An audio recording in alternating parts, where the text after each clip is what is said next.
Good morning बच्चों, आप लोग कैसे हैं? आप लोगों की तैयारी अच्छी चल रही है कि नहीं?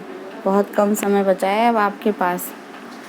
1 तारीख को ही आपका पेपर है, समय एकदम कम है। इसलिए मैंने ये जो वीडियो लेके आई हूँ उसमें अधिक से अधिक चीज़ों को और कम वीडियो में समेटने की कोशिश की है।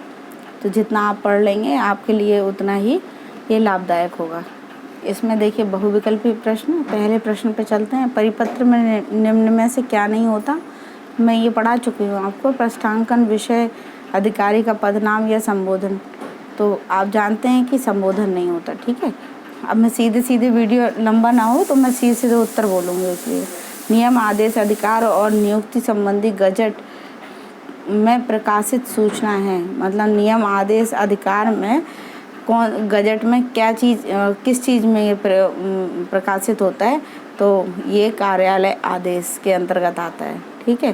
फिर तीसरा क्वेश्चन है, उत्तम पुरुष से लिखा गया व्यक्तिगत नाम से संबोधित सरकारी पत्र है परिपत्र, अधिसूचना, कार्यालय आदेश, अर्ध सरकारी पत्र। तो ये है आपका अर्ध सरकारी पत्र। चौथा क्वेश्चन है, एकाधिक अधिकारियों या विभागों को प्रेषित सरकारी पत्र को क्या कहते हैं? ठीक है, जो एक से अधिक अधिकारियों और विभागों को लिखा जाता है, ऐसा सरकारी पत्र क्या कहलाता है? तो ऐसा सरकारी पत्र क्या कहलाता है बताइए आप?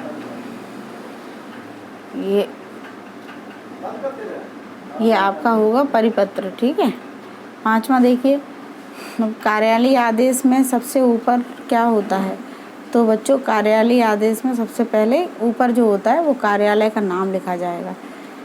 छठवें में देखिए आप, छठवां प्रश्न है, अधिसूचना का प्रकाशन कहाँ होता है? तो अधिसूचना का प्रकाशन कहाँ होगा? जब ये उसका गजट में प्रकाशित होता है तो राजपत्र में ही होगा, ठीक है। डी है इसका आंसर। सातवां देखिए, पूर्व में प्रेषित पत्र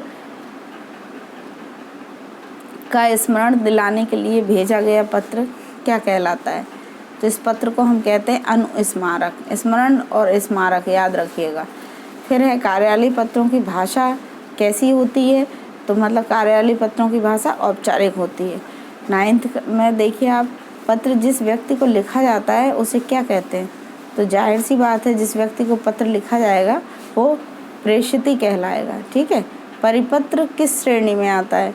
परिपत्र की बात अगर हम करते हैं तो ये कार्यालय पत्र की श्रेणी में आता है। नेक्स्ट है, कार्यालय पत्र में इनमें से क्या नहीं होना चाहिए? तो कार्यालय पत्र में इनमें क्या नहीं होना चाहिए? व्यक्तिगत, सामाजिक, कार्यालय पत्र यानी पारिवारिक नहीं होना चाहिए। 11वां है, देखिए, कार्यालय पत्र में इनमें से क्या नहीं होना चाहिए? तो आडंबर और भाषा शैली भी नहीं होना चाहिए, ठीक है।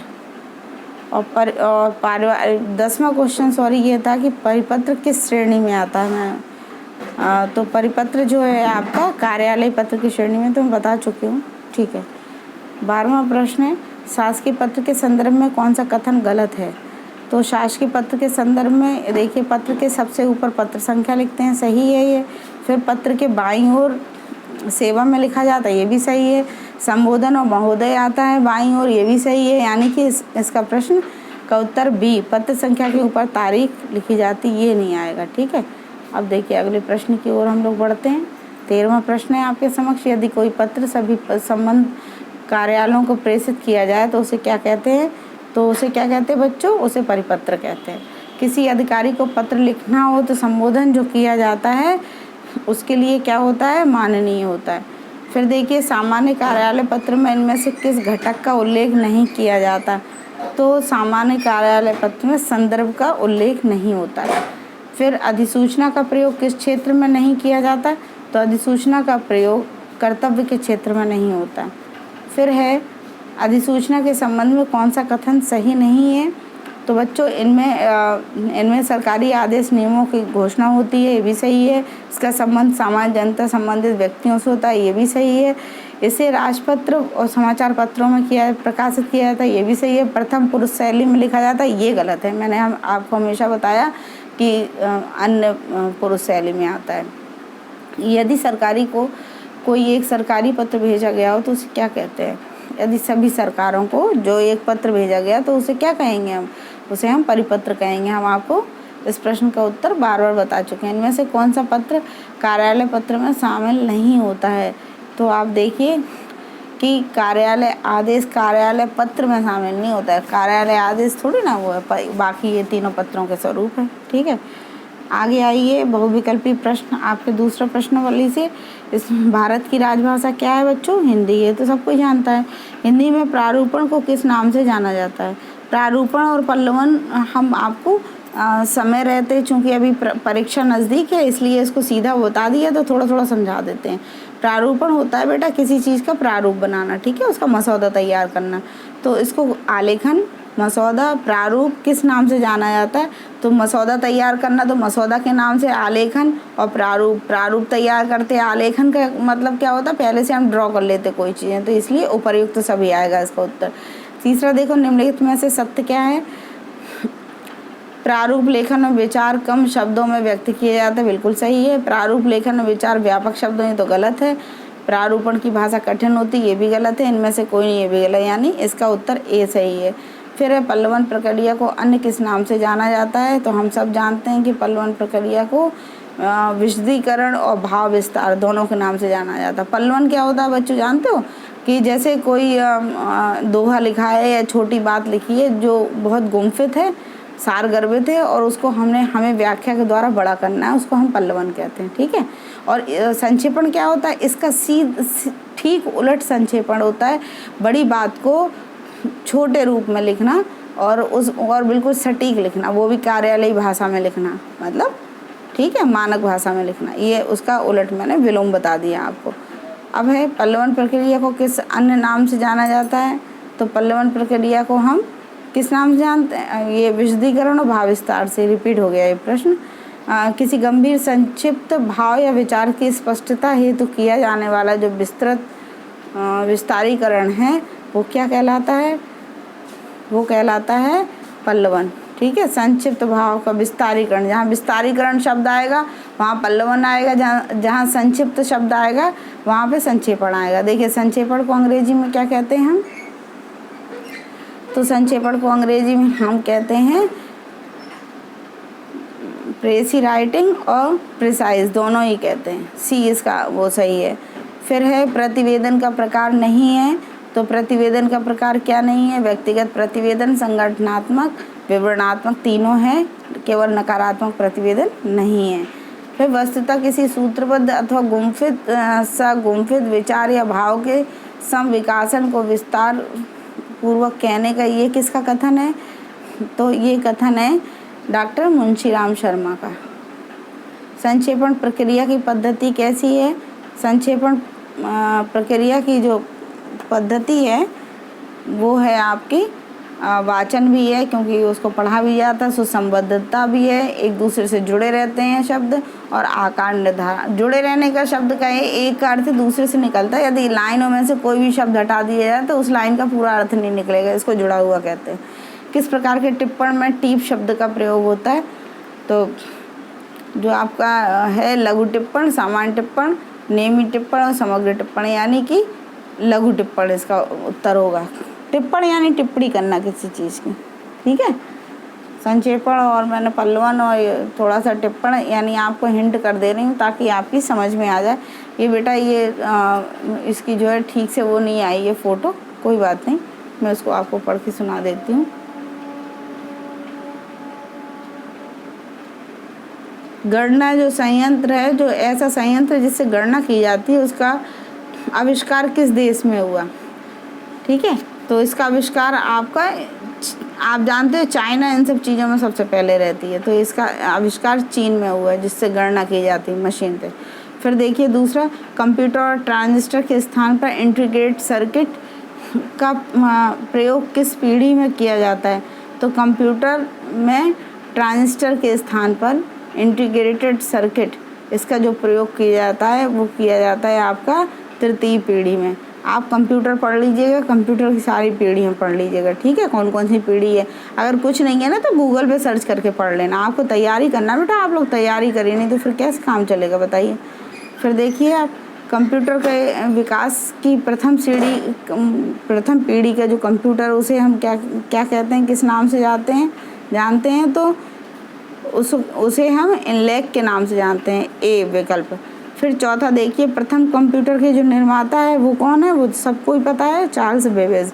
बेटा अभी आजकल मैं जहाँ पर देख रही हूँ अदर यूनिवर्सिटी में जो प्रश्न आ रहा है वो इसी प्रश्न पत्र का मूल्यांकन कर रही हूँ, तो उसमें जो है मैं देख रही हूँ कि कंप्यूटर से संबंधित अच्छे प्रश्न आ रहे हैं। तो आप कंप्यूटर तैयार कर लीजिएगा, ई लाइब्रेरी तैयार कर लीजिएगा, ठीक है। ई लाइब्रेरी वगैरह जो जो नई नई चीज़ें हैं उन सबको वो कीजिएगा। मैं कुछ और इम्पोर्टेंट प्रश्न है उसकी फ़ोटो भेज दूँगी अगले वीडियो में। फिर देखिए, निम्नलिखित में विश्व का प्रथम सुपर कंप्यूटर कौन सा है, तो ये है K1 यानी बी। सबसे पहला इलेक्ट्रॉनिक डिजिटल कंप्यूटर कौन सा था, तो आप सभी जानते हैं इसको कि एटनासेप वेरी कंप्यूटर सबसे पहला था, यानी डी ऑप्शन। फिर देखिए, यूनिकोड का पहला संस्करण 100 कब जारी किया गया, तो ये जारी किया गया सितंबर 1998 में, ठीक है। फिर देखिए अगला प्रश्न, हिंदी विकिपीडिया का आरंभ कब हुआ, ये इम्पोर्टेंट प्रश्न है, हो सकता है आ जाए आपका। हिंदी विकिपीडिया का आरंभ कब हुआ, तो इसका आरंभ हुआ जुलाई 2003 में, ठीक है। विकिपीडिया अब हम जो भी सर्च करते हैं ना तो विकिपीडिया में निकालते हैं, तो इसका आरंभ हुआ 2003 में, याद रखना। फिर है गूगल स्क्रिप्ट कन्वर्टर की जो आधिकारिक घोषणा है वो कब हुई थी, तो गूगल स्क्रिप्ट कन्वर्टर की आधिकारिक घोषणा जो हुई थी वो हुई थी आपकी 29 अप्रैल 2010।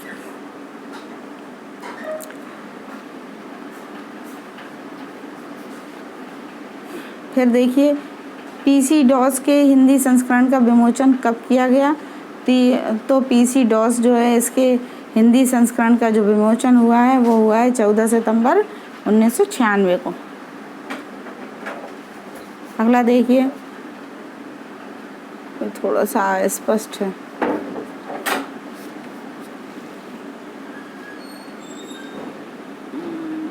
इंटरनेट की स्थापना कब और किसके द्वारा की गई। दूसरा प्रश्न देखिए, पहला प्रश्न तो समझ नहीं आ रहा है, इसको मैं लिख करके भेज दूँगी बेटा। तो इसकी स्थापना जो हुई थी वो हुई थी केविन एरिस्ट्रॉम एवं माइक केयर के द्वारा 2010 में, बी ऑप्शन इसका।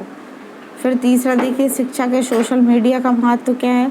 शिक्षा के सोशल मीडिया का महत्व सभी है, व्याख्यानों में सीधा प्रसारण होता है सोशल मीडिया से, है ना। शिक्षण ब्लॉग और लेखन लिखा जाता है, शिक्षा के कार्यों में सरलता आ गई है सोशल मीडिया से। फिर चौथा है, सोशल मीडिया एक मीडिया नहीं है, यह संबंधों को सुनने, जोड़ने और निर्मित करने की कुंजी है। ये कथन किसने दिया है, तो ये कथन दिया है डेविस एलिस्टन ने, यानी ए। फिर है, इंटरनेट वास्तव में समस्त पृथ्वी पर बिखरे हुए हजारों नेटवर्क्स का एक संयुक्त संयोजन है। ये कथन यानी ये परिभाषा जो दी है, इस परिभाषा को दिया हुआ है आपको शेरॉन कॉफर्ड, डी ऑप्शन। फिर है, इंटरनेट के प्रमुख घटक कौन कौन से हैं, तो इंटरनेट के जो घटक हैं, वेब ब्राउज़र भी हैं, हाइपरलिंक भी हैं, सर्वर भी हैं, यानी इसका उत्तर होगा डी। फिर www का पूरा नाम क्या है, तो आप सब जानते होंगे कि www का पूरा नाम है क्या, वर्ल्ड वाइड वेब। आठवां देखो, विश्व की प्रथम हिंदी वेबसाइट कौन सी है, तो विश्व की प्रथम हिंदी वेबसाइट है webdunia.com, ठीक है।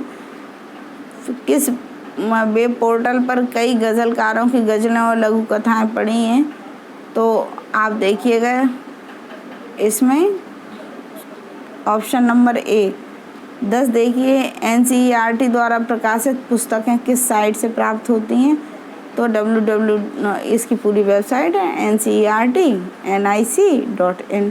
तो ये थे प्रश्न आपके बहुत महत्वपूर्ण हैं, इन सबको तैयार कर लीजिएगा और आज के समय में जो भी नया चल रहा है उससे संबंधित करिएगा। मैं बहुत जल्द दूसरा वीडियो बनाऊँ क्योंकि आपका पेपर तो आ ही गए हैं सिर पे, और जो भी मैं वीडियो बनाती हूँ तो आप उसको तुरंत फॉलो कीजिएगा और आपस में डिस्ट्रीब्यूट कर दीजिएगा जल्दी से। और अगर कोई प्रॉब्लम है तो आप कमेंट बॉक्स में लिख करके भेजिएगा। ओके बच्चों, ठीक है, थैंक यू वेरी मच।